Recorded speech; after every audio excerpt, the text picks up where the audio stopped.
You are a sheep. By you, I mean we. Let me tell you why. Think of us people like a computer. There is no way of integrating two operating systems like Apple or Windows because the foundation and the architecture are completely different. It is sometimes impossible to merge.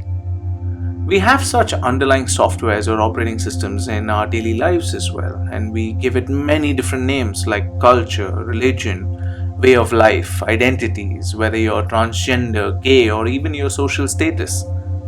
All of this could be why the poor mingle with the poor, and the rich with the rich, and the intellects with the intellects, and so on. There are successful communities out there that have managed to merge different cultures and identities, but it did come at a cost.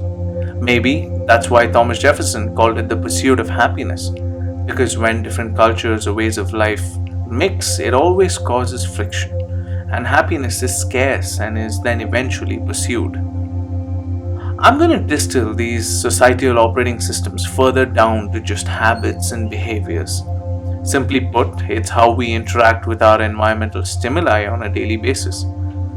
In this video, we are going to view people as just a collection of habits and their behaviors like laziness, hardworking, risk taking, and so on.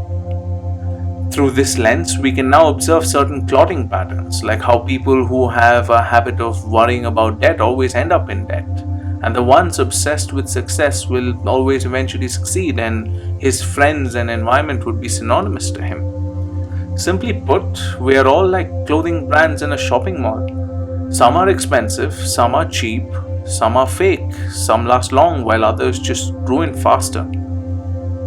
Could this also mean that if you want to change something in you, all you have to do is put yourself in the middle of people and circumstances which are in symmetry with that change, and in time that could be you?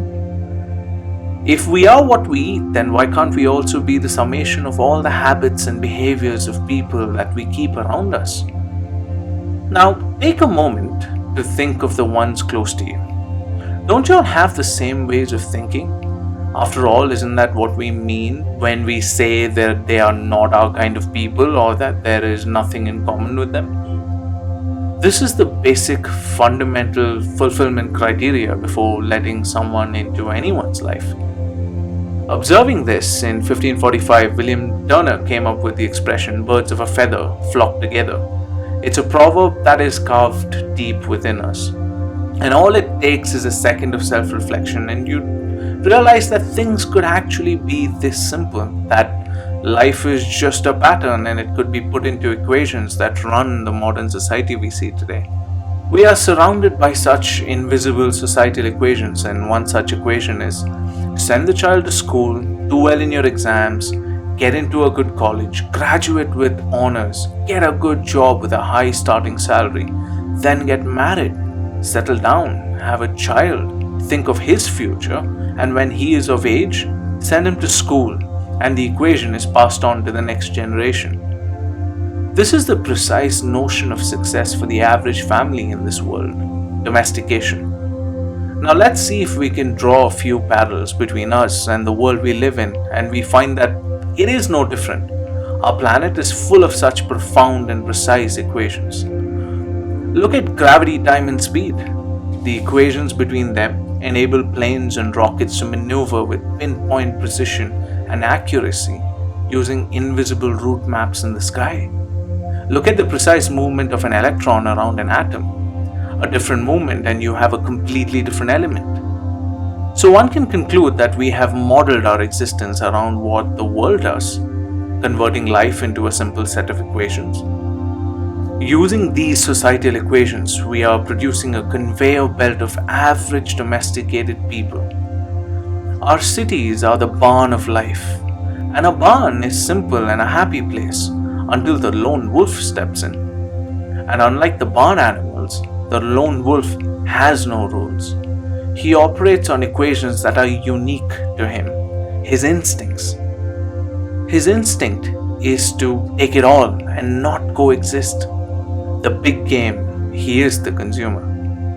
To put this in context for you, this is why in a world of 1.7 billion people, the domesticated barn animals, there are just 3,000 odd billionaires, the lone wolves. Think about that difference in these numbers for a second: 1.7 billion to 3,000. By relying on the conveyor belt, we have faded our instincts out of existence. Without our instincts, we are like a car without a GPS system in a strange and chaotic place. We are at the mercy of the direction signs at the side of the road.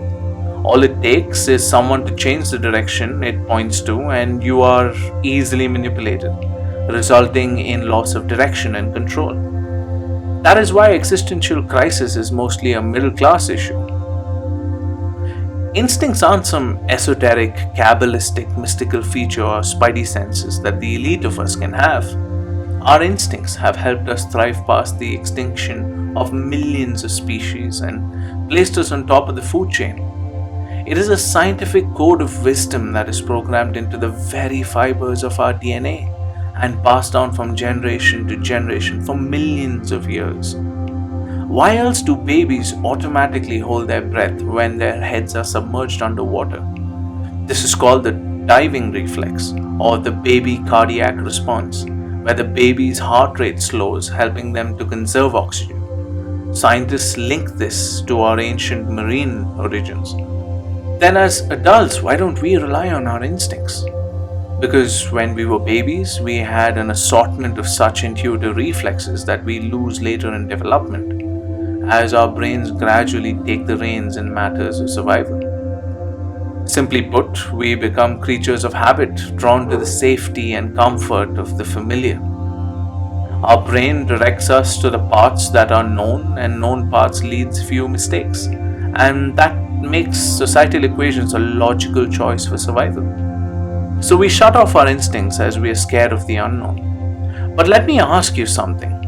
Is it not better to make our own mistakes and learn from them, get bolder and grow, than following the road signs and making someone else's mistake and not getting a chance to know yourself? Knowing that you gave it a shot to find out if you are the lone wolf or if the barn is the safest bet for you? Venturing into the unknown shocks our instincts back to life.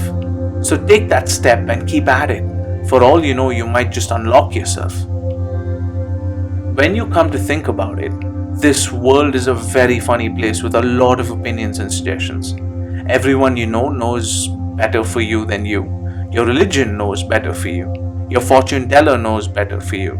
Computers and data analytics know better for you. Well, I believe in another school of thought. Stick to your gut instincts, because no one knows better for you than you.